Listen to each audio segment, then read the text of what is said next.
പറയുന്നത് നമ്മളെ കയ്യിലുള്ള സ്കില്ലുകളാണ്. നമുക്ക് വേണ്ടി മനസ്സിലാവും എനിക്ക് എൻ്റെ സ്കില്ല് ഡെവലപ്പ് ചെയ്യണം, ഇവിടേക്ക് ഇനി കയറണമെങ്കിൽ ഞാൻ എൻ്റെ കുറേ സ്കില്ലുകൾ എന്ത് ചെയ്യണം. യെസ്, ഈ നെഗറ്റീവ് ബിലീഫ്സ് ഒന്നും കൂടെ പറയാം. ഈ നെഗറ്റീവ് ബിലീഫ്സുകൾ ആനനെ കണ്ടില്ല നിങ്ങൾ? ആനനെ, മനുഷ്യന്റെ ബുദ്ധി മനസ്സിൽ രണ്ട് കാര്യത്തിൽ 2 ഇൻസൈറ്റ് ഉണ്ട്. ആനനെ കണ്ടില്ല നിങ്ങൾ? അല്ല, ആനന്റെ കാലിലൊരു ചങ്ങല ഉണ്ടാവില്ലേ? ആനന്റെ ചങ്ങല പൊട്ടിക്കാനുള്ള ശക്തി ആനക്ക് ഇല്ലാത്തത് കൊണ്ടാണോ സത്യത്തിൽ ആന അത് പൊട്ടിക്കാത്ത? അല്ല. എന്താ കാരണം? ഇല്ല. ജനിച്ച ഉടനെ മുതൽ തന്നെ ചങ്ങലിടോ? ഇല്ല. എന്താ സംഭവിച്ചത്? കാട്ടിൽ നിന്ന് ആനനെ പിടിച്ചാൽ പണ്ടുള്ള കാലങ്ങളിൽ ആനപ്പന്തി എന്ന് പറയുന്നൊരു സ്ഥലമുണ്ട്.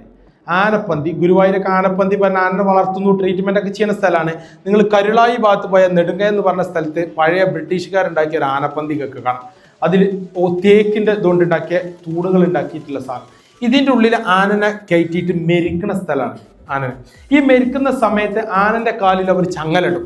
ചങ്ങലിടുന്നോട് കൂടി നമ്മൾ എന്തെങ്കിലും ഒരു പുതിയൊരു പണി ചെയ്യുമ്പോൾ നമുക്ക് കയ്യിൽ മുറിയാവും, അറിയില്ലേ? കാലുമേ തളപ്പിട്ടിട്ട് തെങ്ങിൽ കയറൽ തുടങ്ങിയാൽ അവിടെ എന്ത് ചെയ്യും? മുറി വരും. അതേപോലെ മുറിവോ, ആ മുറിവായിട്ട് അത് പഴുത്ത് ചീഞ്ഞൊലിക്കും. അങ്ങനെ പഴുത്ത് ചീഞ്ഞൊലിക്കുമ്പോൾ ആ ചങ്ങല അങ്ങനെ തട്ടുമ്പോൾ ആനക്ക് വേദനിക്കും. അപ്പം എന്ത് ചെയ്യും? ആന അനങ്ങാതെ നിൽക്കും. ഈ മുറിക്ക് ട്രീറ്റ്മെന്റ് കാര്യമായിട്ട് ചെയ്യൂല. എന്തിനാണിത്? ആനത് ഫിക്സായി അവിടെ തഴമ്പാവും ആനക്ക്. പിന്നെ ആനക്ക് സത്യത്തിൽ വേദനിക്കൂല. പിന്നെ അവിടെ ആ ബിലീഫ്സ്, നമ്മളെ ഉള്ളിൽ ചെറുപ്പത്തിൽ കുത്തിവെച്ച ബിലീഫ്സ് പോലെ ആനന്റെ ഉള്ളിൽ എപ്പോഴുള്ളത് എന്താണ്? യെസ്, എൻ്റെ കാലിൽ മുറിവുണ്ട്, അതുകൊണ്ട് എന്ത് ചെയ്യും? അനങ്ങ ചങ്ങല തട്ടിയിട്ട് വേദന ആകും എന്നുള്ള പേടി, ആ നെഗറ്റീവ് ബിലീഫ്സ് ഉള്ളിൽ കുത്തി വെച്ചിട്ടാണ് മനുഷ്യൻ അതിനെന്ത് ചെയ്തത്? നിയന്ത്രിക്കണം. മനുഷ്യന്റെ ബുദ്ധികൾ ആലോചിച്ച് നോക്കണം. രണ്ടാമത്തെ ഒരു കാര്യം എന്താ? ഇനി അത് മനസ്സിലാക്കാൻ, ആനക്ക് മതം ഇളകുമ്പോൾ ചങ്ങലല്ലേനോ കാലില്? എന്നിട്ട് എന്താ പൊട്ടിച്ചത്? ആനന്റെ റേഞ്ച് പോയി, പിന്നെ ആ ഓർമ്മ ഇല്ല, പിന്നെ ആന അതാണ് സംഭവിക്കുന്നത്. അതേപോലെ പവർ നമുക്കുണ്ട്. ഈ നെഗറ്റീവ് ബിലീഫ്സിനെ നിങ്ങൾ ഒഴിവാക്കിയാൽ എവിടെ എത്താൻ പറ്റും? ആലോചിച്ച് എവിടെയും പോയി തലവെക്കണ്ട. സത്യം, ഏതെങ്കിലും ട്രെയിനിൽ പോയി തലവെക്കണ്ട, വെറുതെ തലവെക്കണ്ട. ആദ്യം ഉള്ളത് റെഡിയാക്കി എടുക്കുക, ഉള്ള ഭാഗം നിങ്ങളെ റെഡിയാക്കി എടുക്കുക. അതാ ചെയ്യണ്ടേ. നമ്മൾ കരുതാണ്, നമ്മളെന്താ വെച്ചാൽ നമുക്കൊരു പ്രത്യേകത എന്താണോ, നമ്മളിങ്ങനെ ആദ്യത്തെ ദിവസം കല്യാണം കഴിയുമ്പോഴൊക്കെ, ഈ കുറേ ആൾക്കാർ കല്യാണം കഴിഞ്ഞാലേ പറയട്ടെ, കുഴപ്പമില്ലല്ലോ, അല്ല പിന്നെ മറ്റേ കല്യാണം കഴിക്കൂലല്ലേ. അതായത് ആദ്യത്തെ ദിവസം എന്താ വെച്ചാൽ ഭയങ്കര, ആദ്യത്തെ ദിവസമല്ല, കുറച്ച് ദിവസം മുന്നേ തന്നെ ഭയങ്കര സംഭവമൊക്കെ. ഫോണ്, ഐഫോണ് കിട്ടല്, മറ്റേത് കിട്ടല്, പിന്നെ അങ്ങനെ സമ്മാനം കിട്ടല്, മുട്ടായി കിട്ടല്, അതിങ്ങനെ അങ്ങനെ ലങ്കിങ്ങനെ പോകുമ്പോൾ അതിലിങ്ങനെ ആ ഒരു ഇതിങ്ങനെ ഇങ്ങനെ ജീവിച്ചിങ്ങനെ പോകുകയാണ്. അത് കഴിഞ്ഞ് ആദ്യത്തെ കല്യാണം, പിന്നെ അത് കഴിഞ്ഞ സൽക്കാരങ്ങൾ, എവിടെ ചെന്നാലും ഇങ്ങനെ ഭയങ്കര ബഹുമാനങ്ങളൊക്കെ കിട്ടി. അതൊക്കെ കഴിഞ്ഞതിന് ശേഷം കുറച്ച് ദിവസം കഴിയുമ്പോഴാണ് ഇതിൻ്റെ യാഥാർത്ഥ്യങ്ങളൊക്കെ ഇങ്ങനെ മനസ്സിലായി തുടങ്ങുന്നത്. അപ്പോൾ നമ്മൾ ആദ്യം കരുതിയത് എന്താണ്? ഇതന്നെയാണ് മുഴുവൻ. പക്ഷെ എന്തായി? കുറച്ച് കഴിഞ്ഞു അപ്പം നമ്മൾ എന്ത് ചെയ്തു? സങ്കടം തുടങ്ങി.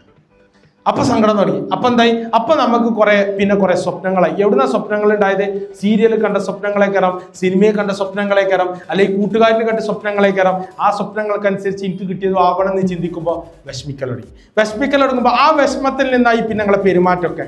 ആ പെരുമാറ്റം അനുസരിച്ചിട്ടായി അവിടെ പെരുമാറുന്നത്. ഓട്ടോമാറ്റിക്കലി ഓല് എന്ത് ചെയ്യൽ തുടങ്ങി? നമുക്ക് എതിരായി തുടങ്ങി, അല്ലെങ്കിൽ നമ്മളെ ഇഷ്ടത്തിനല്ലാതായി മാറി. ആ ഓരെ നമ്മളെ ഇഷ്ടത്തിനാക്കൽ നമ്മളെ കൈമാ. അത് ഇഷ്ടം കൊണ്ടേ സാധിക്കുള്ളൂ, ഇഷ്ടപ്പെട്ടിട്ടേ സാധിക്കുള്ളൂ. അത് കഴിയാതായി. അപ്പം നമ്മൾ കരുതണം. അപ്പം പിന്നെ ഓരോ കുറ്റങ്ങൾ മാത്രമാണ് നമ്മൾ കണ്ടത്. നമ്മൾ ശരിക്കും ഇരുന്ന് കണ്ണടിച്ച് ചിന്തിച്ചാൽ ഇനി ചിലപ്പോൾ അത്ര ഗുണമുള്ള ഒരാളെ ചിലപ്പോൾ കിട്ടിക്കൊള്ളുന്നില്ല. ശരിക്കും ചിന്തിച്ചാൽ അതാണ് ബെറ്റർ എന്ന് മനസ്സിലാക്കിയിട്ട് ചെയ്യുമ്പോൾ അവിടെ എന്താ പണി എടുക്കേണ്ടത് അതെടുക്കണം. അല്ല നമ്മളെ നോക്കണില്ല, നമ്മളെ കഷ്ടപ്പെടുത്തുകയാണ്, നമ്മളെ പ്രശ്നങ്ങളാണ്, കള്ളുടിക്കാണ്, ഇറങ്ങിപ്പോന്നണേ അടുത്ത ഓപ്ഷൻ നോക്കണം. അത് വേറെ കാര്യം. റെഡിയാക്കാൻ നോക്കാൻ നാവില്ലെങ്കിൽ പിന്നെ ഒരു 10 കുട്ടികളെ പോലും കാത്തിരിക്കരുത്. ആ കുട്ടികൾ കൂടി ഇടങ്ങാറാവും. അത് വേറെ കാര്യം, അത് വേറെ. ഞാൻ നോർമൽ കേസായി പറഞ്ഞേ. എന്നിട്ട് ഇട്ടെറിഞ്ഞിട്ട് വേറെ ആരെങ്കിലും കുറെ നേരം സംസാരിക്കുമ്പോഴേക്ക് എന്ത് ചെയ്യും? അങ്ങോട്ട് പോകും. ഇതാണ് സംഭവിക്കുന്നത്. ഇതൊക്കെ ഡൈവേർഷനാണ്. ഈ നെഗറ്റീവ് ബിലീഫ്സ് ഉള്ളത് കൊണ്ടാണ്. ഇതൊക്കെ നമ്മളെ ഉള്ളിൽ നമ്മൾ നിറച്ചു വെച്ച ബിലീഫ്സ് ആണ്. ആരാണ് കറുത്തവർക്ക് പ്രശ്നമാണെന്ന് ആരാ പഠിപ്പിച്ചെന്ന്? നമ്മളെ ആൾക്കാർ. എന്താ പറയാ, ഞാൻ എൻ്റെ മറ്റേ കുട്ടികളൊക്കെ ഭയങ്കര വെളുത്തിട്ടാവും, മാത്രം കുറച്ച് നിറം കുറവാണ്. എന്താ കുഴപ്പം?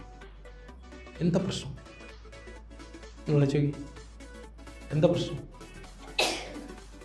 ഒരു പ്രശ്നമല്ല. എന്നിട്ട് കറുത്ത ആൾക്കാർക്കൊന്നും പുതിയപ്പിള്ളാരെ കിട്ടില്ലേ? കറുത്ത ആൾക്കാർക്ക് വെളുത്ത പുതിയപ്പിള്ളാരെ കിട്ടും. എന്നിട്ടാ കുട്ടികളെ ചിലപ്പോൾ കറുത്ത കുട്ടികളുണ്ടാവും. എന്താട്ടാ പറ്റുക? ഇതിലൊന്നും ഒന്നും ചെയ്യാൻ പറ്റൂല. ഇതിലൊന്നും നമുക്ക് ഇടപെടാൻ പറ്റൂല. അതൊക്കെ ദൈവം തീരുമാനിച്ച മാതിരി നടക്കുള്ളൂ. നമ്മളെ മനസ്സിന്റെ വിശാലതക്കനുസരിച്ച് നമുക്ക് സ്വസ്ഥതയും സമാധാനം ഉണ്ടാക്കാൻ പറ്റും. അതനുസരിച്ച് നമുക്ക് ഉയരത്തിലെത്താൻ. അല്ലാത്തവ മുഴുവൻ ഇവിടെ കഷ്ടപ്പെടും. നിങ്ങൾ ആരൊക്കെ പ്രയാസപ്പെടുന്നുണ്ടോ ഒരൊക്കെ നിങ്ങൾക്ക് സെർച്ച് ചെയ്താൽ അറിയാം. ഓല് പ്രയാസപ്പെടുന്ന ഞാൻ ഇന്ന് നിങ്ങളോട് പറഞ്ഞ ഈ പ്രശ്നത്തിന്റെ ഒക്കെ പേരിലൊക്കെ, അല്ലാത്തിന്റെ പേരിൽ ഉണ്ടാവില്ല. ഇല്ലല്ലോ. എന്തുകൊണ്ട് ചോദിക്കൂല. ഇനി ഞാൻ എന്താ ചെയ്യണ്ടി ചോദിക്കൂല. അറിയണ ആരെങ്കിലും ഒരാളോട് ചോദിക്കൂലോ ഇല്ല. ഇതിന് പ്രത്യേകത ഉണ്ട്. നമ്മളിങ്ങനെ പറ്റ ഡൗൺ ആയിരിക്കുന്ന സമയത്ത് സ്വന്തമായിട്ടൊരു തീരുമാനം എടുക്കരുത്. പെടും ഇമോഷണലി തീരുമാനം എടുക്കരുത്. അതേപോലെ ദേഷ്യപ്പെട്ടിരിക്കുമ്പോൾ തീരുമാനം എടുക്കരുത്. ഇമോഷണലി തീരുമാനം എടുക്കരുത്. അതായത് ഒരു സഹതാപത്തിന്റെ പേരിലും തീരുമാനം എടുക്കരുത്. ഒരു ദേശത്തിന്റെ പേരിലും തീരുമാനം എടുക്കരുത്. രണ്ടിന്റെയും ഇടയിൽ ഒരു ന്യൂട്രലൈസ് ആയിട്ടുള്ള ഒരു സമയമുണ്ട്. ഒന്ന് വെയിറ്റ് ചെയ്യുക. അപ്പൊ നല്ല തീരുമാനം വരും. ആ തീരുമാനം വിജയിക്കും. ഇമ്മീഡിയറ്റ് ആയിട്ട് എടുക്കുന്ന തീരുമാനങ്ങൾ 99.3 അല്ലെങ്കിൽ 99.9% ഫുൾ ഒരു ശതമാനത്തിൽ ഒരു 0.1% അല്ലാത്ത മുഴുവൻ ഫെയിലിയർ ആക്കി. എപ്പോഴൊക്കെ ലൈഫിൽ അങ്ങനെ തീരുമാനം എടുത്തുകൂടാ അത് മുഴുവൻ ഫെയിലിയറായിരിക്കും. മുഴുവൻ നമ്മൾ ഉദ്ദേശിച്ച റിസൾട്ട് കിട്ടൂല. ഇതിങ്ങനെ മെല്ലെ കയറി പോകാനേ പറ്റുള്ളൂ. അത് നിങ്ങൾക്കാണെങ്കിലും എനിക്കാണെങ്കിലും ഒക്കെ. ഞാൻ ഇവിടെ എത്തിയത് 24 വർഷം കൊണ്ടാ. എന്റെ സ്വപ്നം അന്നും വല്ല. പക്ഷെ ഞാൻ 24 വർഷം എടുത്തിട്ട് അവിടെ എത്തിയത്. ഇന്നും ആ ഉറച്ചു നിൽക്കുന്ന ഉറപ്പുണ്ടല്ലോ, അനങ്ങൂല എന്ന് പറയുന്ന ഉറപ്പുണ്ടല്ലോ, ആ ഉറപ്പിലാണ് ഞാൻ നിൽക്കുന്നത്. അനങ്ങൂല. എന്ത് പ്രതിസന്ധി വന്നാലും ഞാൻ അനങ്ങൂല. വായ് എന്തുകൊണ്ട്? എനിക്കാവശ്യമായിട്ടുള്ള സ്കില്ലുകൾ എൻ്റെ ഉള്ളിൽ എൻ്റെ ദൈവം നിറച്ചിട്ടുണ്ട്. അതിന് ഞാൻ എന്ത് ചെയ്താൽ മതി? റീ അവൈക്കൺ ചെയ്താൽ മതി. ഉണർത്തിയെടുത്താൽ മാത്രം മതി. ഇത് മാത്രം എൻ്റെ പണിയുള്ളൂ. ഇത് ചെയ്യാത്ത ഇരിക്കുമ്പോഴാണ് എല്ലാം. ഓക്കെ, അടുത്ത 1-2 സാധനം കൂടി നമുക്ക് ഉച്ചയ്ക്ക് ശേഷം പറയാം. Okay, yes.